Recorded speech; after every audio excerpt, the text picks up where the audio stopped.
ওই হ্যাঁ বল। খাবি? তুই তো অনেক দূরে, কেমনে কি?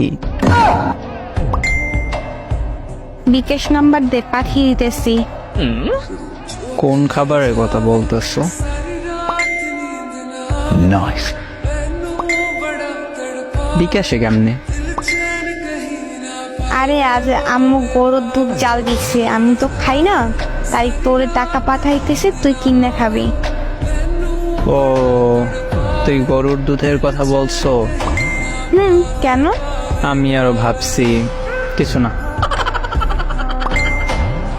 লজ্জা বেটা। এখন সব দোষ আমার। তো কার? নিজেই তো বলছো খাবি। সব নেগেটিভ ভাবো তো আমার কি দোষ? এইভাবে বললে কেউ বুঝবে না গরুর দুধ খাওয়ার জন্য বলছো। সবাই ওইটাই বুঝবে যেটা তুই বুঝছো।